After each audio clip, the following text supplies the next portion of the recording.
On the last topic, just to end on this, as the title of this episode said, like an hour and 20 minutes, we're finally talking about the topic. So. Oh damn! It's about time, huh? I know, right? So let's give it an hour, 20 minutes, I guess. Skill-based matchmaking.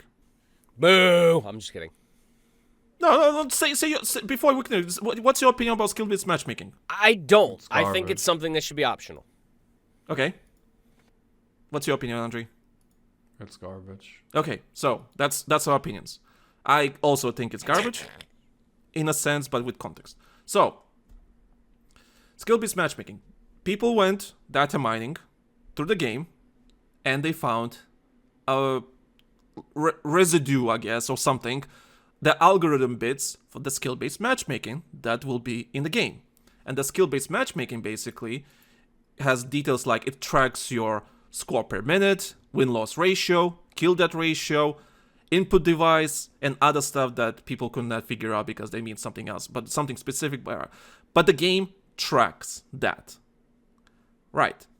So that's... Maybe battle logs coming back. Well... I'm just kidding. That's a fucking naive thought. That would be amazing. That would be amazing. Yeah, I agree. But they need to track you for all that shit. Because remember all the shit that. Yeah. So it might not be SBMM. So, as that got leaked, everyone and their mothers instantly went full negative mode. If there's skill-based matchmaking, I'm not buying the game. Fuck this. Multiplayer is gone. The first-person shooters are dead and so on. Full apocalypse levels of negativity. And I do understand where these people are coming from. I get that. Because if you play Call of Duty, like me, sometimes I have to deal with skill-based matchmaking, and it annoys the shit out of me that some people get a different experience than me because I'm playing against fucking top players in the fucking world, and it's annoying to play a ranked match every time because it's not ranked. That being said, it's annoying. And I agree with these people. But the context is Battlefield always had skill-based matchmaking since what? Battlefield 4? No. Yes. Battlefield 4 did not. Whoa. Listen. It had all. Now shut the fuck up and let me talk. It had auto balancing. There's a big difference between skill-based matchmaking and being a poor fucker and being sent to the other team because you just fucking died and you're the only one that the system says you didn't play on console, Andre. You didn't play on console. Fuck consoles, my guy. Doesn't matter. Fuck Listen. the consoles. They are the reason why games are so bad these days. Well, talk to the game developers. Yeah, talk to the gaming gaming industry. Why am I goddamn casual these days? Talk to the gaming industry. But anyway. There was no skill-based matchmaking. Let me finish, you fucker. Let me finish. My podcast, I'll kick you out. I don't care. Yeah, go on, kick me out. Okay, finish your thought. Alright, finish your thought. Alright, finish your thought, Andre. Finish your thought. Okay, listen. Back in the days when we still had our beautiful server browsers, custom servers, people had their own plugins with their own balancer. Okay. Sometimes with algorithm, sometimes with, if this person is on that team and that team is winning, just shuffle them in the other team or whatever. And also admins who can just force other players onto the other team, yeah. But still, if they implement a skill-based matchmaking that is as aggressive as the Call of Duty one, go fuck yourself. Okay. Fully agree with you. That being said, but I still say that Battlefield 4 didn't have a skill-based matchmaking because you can open dialogue. It had an auto balance that just made sure that you had the same amount of people on the other teams. Right. Now listen here. It had, because you can go to dialogue, you can check all the stats that this leaked skill-based matchmaking tracks in the new game. The same stats that you tracked in Battlefield 4 are being tracked in this new game. You can log into your dialogue and can check the stats. When you quick play on Battlefield 4 on console, it was not aggressive. You're right. It was a balancer. It put, you have this kill death ratio, you have this. We'll put you on this team and so on and so on. It was not aggressive. I am pretty certain Quick Match basically just threw you into anything that was open that you clicked on and went, I want to play Conquest, and you there. Yes, exactly. And if it needed to balance very the fucking basic, server yes. out, it did. It was very It wasn't basic. skill-based. Yes. It was fucking lottery, if anything. The lottery was a bullet to the face. As time went on, that became, especially I think with Battlefield 5, because Battlefield 5 was it Battlefield 5 that they did not have the server browser anymore? It was quick play. Fake news. Yeah, Fake I news. think it was. So Fake news. Battlefield always had, well, always for the last 10 years, had some sort of skill-based matchmaking. But Fake news. the difference is, it was never aggressive. It was never the defining factor where you're gonna put on the team or against who. Like Ray said, it was very basic, and that's all it was. But I don't believe you that it was skill-based. I don't believe that. Being said, David, because if I jumped in with a squad and we had a squad join of at least, because you remember we used to be able to break squad join back in the day on consoles. We had 8-people squads, and we could just fucking own a server. Yeah, but when you're joining, you can still do that with 4 people. The server still has to balance you with 4 people that are coming in. It doesn't matter what the skill is. Of the 4 people coming in, it didn't matter then. Yeah, you can do the same thing in Call of Duty. Skill-based. You can do the same Call of Duty if you're joining with friends and you fully the server with players or in your friends. Yeah, duh. Right, but COD skill-based off the person who clicks who's the party leader. No, it puts everyone together. Bullshit. No. It's party leader. No. Last 2 years, it's not. No, it's not. Anyway, so I can tell you what it is. It's the Bullshit. high skilled. It's shut the fuck up when I'm talking, bitch. It's the high skilled person where the skill-based matchmaking is matching you up with. Because I remember that friends of mine that I played with, we played a whole evening of COD, and they just came to me and say, Andre, you are going 45-5, and we go 5-25. It's not fun playing with you. Can we play without you? You know. yeah, but isn't that natural thing that when you put everyone together, the skill level is gonna go naturally because you have a player that is naturally high? I mean, just I don't know. It's a pain in the ass because for the my average friends. will go up regardless. Yeah, I don't care. But let me just ask you the question: is it good to punish your friends because you're a good player? No. See? Yeah, I fully agree with you in regard. Like, And I think that's why all of us, SBMM is garbage. all of us 3 here agree that SBMM can be absolute garbage when done wrongly. We fully agree with that. But I've yet to see it done rightly. I feel like there's no way to do it right if you have, let's say, your 4 friends. You have one guy that's crazy good and one guy that's crazy garbage. One of them will always have the worst experience, probably. So you can't really skill it out. You know, you need good enough players so the good one is not pub stomping everyone else. And yeah, you know what I mean. Although, okay, You know what I feel like this there's is? no way to make it right for everyone. It's just like in real life, you know, not everyone is going to agree with the opinion. You can't people please everyone, and one day you'll just get fucked in the ass. but I don't also, think it's opinion that is what it's coming down to. I think what they're doing is they're looking at the analytics and they're going, well, on the spreadsheet it says, but the problem is the spreadsheet doesn't reflect what actually happens and what the player feels when they're playing the damn game. Yeah, the spreadsheets could say that the stats with having a good player in the same squad as a bad player will just balance themselves out because the good player 9 times out of 10 will get the kills that the player is constantly dying will lose. And yes, mathematically that's pretty much true. I mean, if you the good player goes 45-5 and one of your mates goes 5-45, I mean mathematically that balanced each other out. Technically you didn't kill anybody in the entire game, but at the same time you're not accounting for what that good player is doing at the same time. Their score metric, what are they capping flags? Are they throwing med bags down? Are they supporting the team? Or are they just lone wolfing and going out and getting 45 kills and only getting caught 5 times, probably in a reload or something fucking stupid? That therein lies the thing. The spreadsheets don't tell that tale. they And can't that's track where that, though. You want my opinion? I feel really, like video games become too sciencey, and Yeah, I agree with that. they want an audience that fits everyone. You're that trying the to game distill is it. for everyone.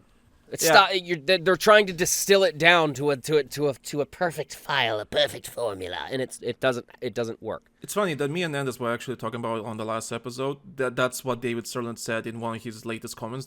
They're trying to make this Battlefield game accessible to as many people as possible. I get. Listen, okay, no, fuck you. Fuck you, admirable goal from him. No. What? Go on. I feel like with this statement, the game will already be bad when it comes out. I disagree with that. I think it can work. Well, okay. Well, was Battlefield 3 not accessible enough for you, for example? It was accessible. Yeah, but you never heard them. Oh, we want to make the game accessible as possible. No, they had a vision for the game. They made the game how they wanted because they played the game themselves, and they want a fun game, and that's it. If someone didn't find it accessible, they just didn't play it. You also have, were you active on the internet when Battlefield 3 was announced and the alpha was happening, and loads of articles and YouTube videos coming out saying that Battlefield 3 is just a Call of Duty clone? Back in 2011, I read all of that. I read all. I remember that. Yep, I remember that. And so I we still stood 10 years later, 14 years later after Battlefield 3. Yeah, 14 years after Battlefield 3, we go back to the same circle, same story beats, same thing. So now people complain that we don't want any COD shit in the new Battlefield game, when Battlefield 3 was called a Battlefield clone. And like, well, yeah, herein lies the problem. What really is quote-unquote COD shit? Is it sliding across the ground? Because there's been plenty of other games that have done that. One can argue Battlefield 1 had was sliding. Titanfall perfected it at first. I don't know about Titanfall, but anyway, Titanfall is amazing. But Battlefield 1 had sliding. I'm pretty sure Battlefield 5 had sliding. Battlefield 2042 has sliding. Also, I seen comments like me and Anders were making fun of that. Someone was complaining about hit markers. That, Battlefield doesn't need hit markers. I'm sorry, hit markers were in every fucking Battlefield game since came out, so I don't know what you're smoking. So there's some... you could turn them off if you wanted to. Yeah, there's some really weird comments I've seen that people don't understand what they want from a Battlefield game. I'm wondering if it's the bots going stupid. Maybe. But anyway, from all that conversation that we had, so skill-based matchmaking is coming. And that's the thing. But because all this apocalypse, all this drama that has been happening on the community with that, David certainly had to come out and say this. Public state announcement. 2042 has skill-based matchmaking according to this definition. This is what I tried to detail above yesterday. It has a factor of skill, it's used, but ping and time to game is the top priority. And in a 64-player game, our want is to spawn a server that starts as soon as possible. Thus, the skill factor is negligible. I can't pronounce that word. Thank you. In terms of sorting into servers, also with a party that is more or less ignored. Just to clarify, saying skill-based matchmaking is bad is not really useful. What you really want to say is heavy skill-based matchmaking is where the skill separation is a priority is bad. But that doesn't make the skill as a factor in matchmaking bad for wholesale. On the contrary, we need a skill value to make balanced teams, no matter the ranges of skill total on the server.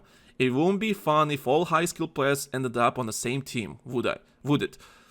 Just to calm things down a tad, the fact that skill value is in the matchmaker, it's been there since Star also been into matchmaking and so on, so it's been in all the, like I said, in Battlefield 4, Battlefield 3 and so on.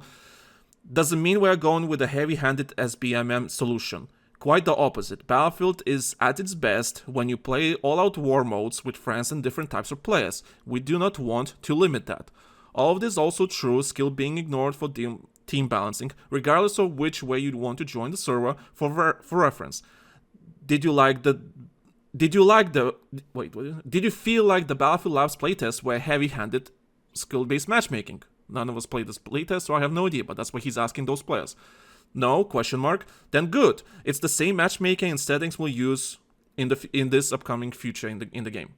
That's why he replied to all this drama about the skill-based matchmaking.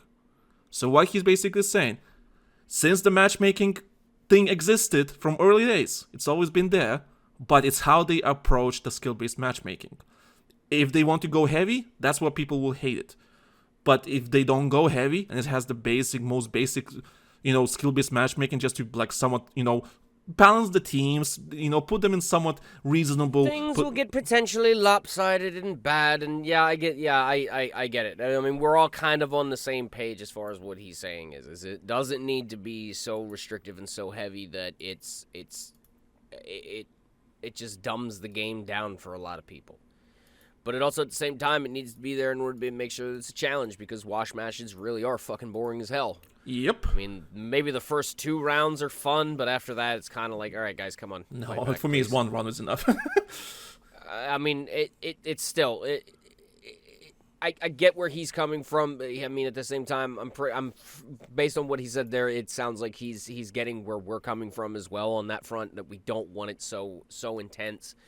But at the same time, I want it to be optional too. I mean, we don't want to split the player base up. See, this is where the whole roundabout shit comes into play. We don't want to split the player base up. We don't want the skill-based matchmaking in order to be so damned extreme that people are sitting there waiting forever if they happen to be casual plebeians with a 0.3 killed KD ratio, and everybody with a 4+ is just happening to be playing right now. It's a hard thing in order to come to the middle ground on, and I get where he's coming from, and it seems like he's trying like hell in order to find that middle ground. And if Battlefield 4 didn't really feel like it had a skill-based matchmaking system, I'm just gonna sit here and I'm gonna say it. That's why I don't believe that it had it. It just didn't fucking feel like it did. To be so fair if to that's us, the case, and we it was played... that good. Yeah, go on, finish. If it was that good that we didn't feel it, then that's what they need to do again. I don't want to feel it. That's all I'm saying. I don't. If it's there, I don't want to notice that it's there. It's because the reason we did not feel it back in Battlefield 4 is because we were on PC and we played the servers that are controlled by administrators and so on. They sort out their own team balances and everything. Right, but even on console, if I didn't notice it. Yeah. But then again, on when console we was really barely got seriously, when we got serious into console, a lot of the matches we dealt, they were organized as well. Yeah. Yeah, I agree that Battlefield 4, for example, I never even thought about it. But it was there. But you're right, we never thought about it because it's just like whatever. As long as the game is going and it's not a complete disaster, it's fine, Then that's the route they need to go. Make it so I don't notice it then. Just make it so that it's such a light touch that it does what it just needs to do, and that's it. If you want it in order to be so that the skill-based matchmaking is a lot more intense than that, then my suggestion is to allow us to have the tools that we did back in BF4 days and allow us to do platoons and organized matches and shit like that again. Give us that power back. God. Give us that power back. It has been a while, my guy. Yeah, give us that power back. Give us that community building power back. I really want platoons back. That is one thing that I have screeched from the fucking heavens has just been absolutely absent since BF1. And even in BF1, it was just a neutered version of what it was in Battlefield 4. Battlefield 4, it was so robust. It was like the best community building tool that we ever had. And they've never been able in order to even scratch the surface of it. Bring that back. Bring that community aspect back. Bring back spectator mode. Let us film these things. Let us build entertainment off of these things. For God's sake, stop being such a tightwad and so tight-ended about this shit anymore. It's time to stop. 7+ years of just not giving a fuck about your community and not letting them make cool content like we used to be able to do that would generate hype for your game. I mean, it's just shooting yourself in the foot for no damned reason whatsoever. If you're not going to dedicate a team in order to do that type of shit and make content like that, or if you're not going to work with content creators to give them the tools to do that shit, then just let the community have the tools and let them build that shit up on their own. Just let them do it. I remember there was a developer, I think it was like, he worked at Electronic Arts. He was responsible for making sure that there's minimal friction between developers and community, right? So the big focus on the community and everything. And I remember he quit EA because he just could not handle dealing with higher-ups regarding that. Because they gave a lot red line, a lot of no's and everything. Because oh no, we can't do that and so on and so on. And my dude was just trying to increase that engagement with the community, so community feels engaged in the game development of the game, in the future, updates and all that kind of stuff. And it was a lot of red tape. Hopefully, from what I've seen, like from what we've seen from Battlefield Labs so far, the important people that make these decisions for the future of the game so far understand what Battlefield wants. Of course, we like everyone, like I said many times, not everyone was gonna be agreeing on everything. That's not gonna happen. But props to David Sirland, and other developers working on this game. I think they can find a nice middle ground that everyone's gonna be like, you know what, this is not exactly what I want, because everyone has a different perfect Battlefield in their heads, but that's fine. It is close enough. Yeah, but we can find a middle ground here. Like again, like going back on the same thing. Why did I bring Westy and this Danny NPC or former DICE developer on this podcast? It's because we can find a middle ground. We can discuss something and find a middle ground that makes Battlefield feel like Battlefield. Doesn't matter if it's a battle royale, multiplayer, 5-on-5 experience, whatever the case may be. If it feels like Battlefield and it has that Battlefield spirit in it, who cares? Who cares? And if this game is successful, and it resonates with the casual audience too. Sure, you might get frustrated that sometimes like you have a shitty team on once in a while. I get that. You can't avoid that. But that's just people. That's what you get for playing online multiplayer games. But if they're having fun, it's not that it's that what you get. It's just an inherent risk. Yeah, but you can't avoid that. It's like when you involve other people in your entertainment, you're gonna have some shitty moments. Just like I can avoid a car accident by not getting in a car. Yeah, exactly. It's the same thing. Like you're in the same space. Energy. Stop being just stop being poor. like listen, if people are having fun and we are having fun, I see no problem whatsoever. Like skill-based matchmaking, right? If we don't fucking feel it and it feels fair. And it feels somewhat entertaining and random in the sense that, hey, you're not gonna get the same match every fucking time. Great. That's all it matters. Like, if you're good and the game encourages to be good in the game and you get rewarded for being good, great. Perfect. And if you're just a casual that just want to shoot some people, have fun, chaos and everything, and you're having fun and all that kind of stuff, great. Everyone wins. Everyone wins. Game is fantastic. Sold gazillion copies. EA is happy. Let's continue with seasons and live service and everything. We're not gonna be douchebags. Let's pump out some cool cosmetics for people to buy. You can customize your character. Everyone's having fun. And let's generate some fucking fun. You're like, oh, the game is fun and people want to spend money on a fun game? Who knew, right? Who fucking knew? And on that note, I think we ought to get to the point where we go. We ought to wrap this up because we're pushing for time. This has been a long one, but I mean, it's a worthwhile one. It's been good shit.